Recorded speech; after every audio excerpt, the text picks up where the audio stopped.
বলিউডের যে সকল প্রথম সারির সুপারস্টারেরা রয়েছেন তাদের ভিতর অন্যতম হলেন একজন বলিউডের খিলাড়ি কুমার অর্থাৎ অক্ষয় কুমার।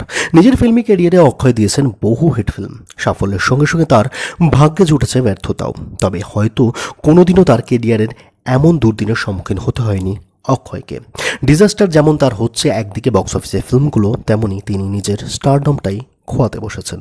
ব্যাপারটি কি হয়েছে চলুন বিস্তারিত জেনে নিই এই ভিডিওতে। বিশ্বব্যাপী সম্প্রতিতে যে মহামারী দেখা দেয় ঠিক তখন থেকে কিন্তু বিশেষভাবে বিপর্যয়ের সম্মুখীন হতে হয়েছে চলচ্চিত্র জগৎকে। এই ঘটনার রেশ পড়ে অক্ষয়ের ক্যারিয়ারেও। খুব বাজেভাবে তার ইম্প্যাক্ট ঘটে তার মহামারীতে রিলিজ হওয়া সকল ফিল্মগুলোর উপর। শুধুমাত্র মহামারী নয়, মহামারীর পরেও হাহাকার দেখা দেয় অক্ষয় কুমারের ফিল্মোগ্রাফিতে। 2020 সাল থেকে বর্তমান সময়কালে মোট 15টি ফিল্মে কাজ করেছেন অক্ষয়। যদিও তার ভিতরে কিছু সংখ্যক ফিল্ম কিন্তু স্ট্রিমিং প্ল্যাটফর্মেও মুক্তি পেয়েছে। এই 15টি ফিল্মের ভিতরে অক্ষয় কিন্তু মাত্র একটি হিট ফিল্ম দিয়েছেন, যেটি কিনা সূর্যবংশী। তবে অনেকেই মনে করেন যে এই সূর্যবংশী ফিল্মে কিন্তু রণবীর সিং এবং অজয় দেবগানের উপস্থিতি এই ফিল্মকে বিশেষভাবে সাহায্য করেছে সুপারহিট তকমা পেতে। অপরদিকে ও মাই গড 2 ফিল্মটিকে যদি আপনারা অক্ষয় কুমারের ফিল্ম বলেন তাহলে কিন্তু সেটা ভুল হবে। সেটিকে কিন্তু অক্ষয় কুমারের থেকে বেশি পঙ্কজ ত্রিপাঠীর ফিল্ম বলাই ভালো হবে। তবে বাকি যে সকল 13টি ফিল্ম মুক্তি পেয়েছে এই দুটিকে যদি আমরা বাদ দিই, সেগুলো কিন্তু বক্স অফিসে মুখ থুবড়ে পড়েছে খুব বাজেভাবে এবং সেগুলো কিন্তু ডিজাস্টার তকমা পেয়েছে। বর্তমানে তার সদ্য মুক্তিপ্রাপ্ত ফিল্ম সারফিরাও সেই ফ্লপ ফিল্মের লিস্টে কিন্তু নবসংযোজন হতে পারে, এমনটাই কিন্তু শঙ্কা সকলে করছে। প্রথম দিনে 2 অঙ্কের নাম্বারটি তো ভুলে যান, অক্ষয় কুমারের স্টারডমটি যে কতটা লুপ্ত হওয়ার মুখে রয়েছে তা কিন্তু প্রমাণ পাওয়া যাচ্ছে সারফিরার প্রথম দিনের বক্স অফিস কালেকশন দেখলে। সারফিরা প্রথম দিনে কিন্তু 2,50,00,000 টাকা কামিয়েছে সর্বভারতবর্ষব্যাপী। অক্ষয় কুমারের স্টারডম কতটা শঙ্কার মুখে তা কিন্তু আপনারা সহজে বুঝতে পারবেন এই উদাহরণটির মাধ্যমে। অক্ষয় কুমারের যে সকল ডিজাস্টার ফিল্মগুলো সম্প্রতিতে রিলিজ হয়েছে তার ভিতরে সর্বাপেক্ষায় যে দুটি ফিল্ম সর্বাপেক্ষায় কম ওপেনিং ডে কালেকশন দিয়েছিল সেই দুটি ফিল্ম হলো সেলফি এবং মিশন রানীগঞ্জ। সেলফির প্রথম দিনে ওপেনিং ডেতে বা প্রথম দিনের বক্স অফিস কালেকশন ছিল সর্বভারতবর্ষব্যাপী 2,55,00,000। অপরদিকে কিন্তু মিশন রানীগঞ্জ কিন্তু প্রথম দিনে 2,80,00,000 টাকার ব্যবসা করেছিল। সেখানে কিন্তু সারফিরা মাত্র 2,50,00,000 টাকার ব্যবসা করেছে। আপনাদের জানিয়ে রাখি, সারফিরা অক্ষয় কুমারের ক্যারিয়ারের 2300তম ফিল্ম। এত বড় মাইলস্টোনের মুহূর্তটা বিষাদগ্রস্ত করতে পরিসংখ্যানটি যথেষ্ট। সুপারস্টার অক্ষয় কুমারের যে স্টারডম বিলুপ্ত হতে চলেছে এই কথাটির কারণ কি?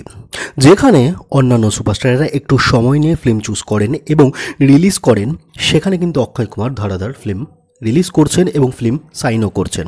গত 4 বছরে অক্ষয় কুমারের মুক্তি পেয়েছে 15টি ফিল্ম, যা গড়ে 4টি করে হয় প্রায় বছরে। এবছরে 2024 সালে অর্থাৎ অক্ষয় কুমারের মোট 6টি ফিল্ম মুক্তি পাবে, যার মধ্যে 2টি অলরেডি রিলিজ হয়ে গেছে বা মুক্তি পেয়ে গেছে এবং আরও 4টি ফিল্ম মুক্তি পাবে এই বছরেই। 2025 সালেও 6টি ফিল্ম রিলিজ পাবে বা মুক্তি হবে অক্ষয় কুমারের।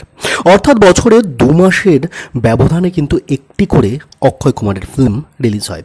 এত ফিল্ম রিলিজ হওয়ার ফলে বছরে অক্ষয় কুমারের ফিল্মের জন্য যে উন্মাদনা আগে দেখা যেত ভক্তদের মধ্যে বা দর্শকদের মধ্যে, তা কিন্তু আর দেখা যাচ্ছে না। এত সংখ্যক ফিল্ম এক বছরে করবার ফলে কিন্তু অক্ষয় কুমারের ফেস অনেকটাই একঘেয়ে লাগতে লেগেছে দর্শক এবং সর্বোপরি তার ভক্তদেরও। ভক্তরা কেননা এই ভক্তরাই কিন্তু অক্ষয় কুমারের ফিল্মকে বাম্পার কালেকশন দিয়েছে অতীতে।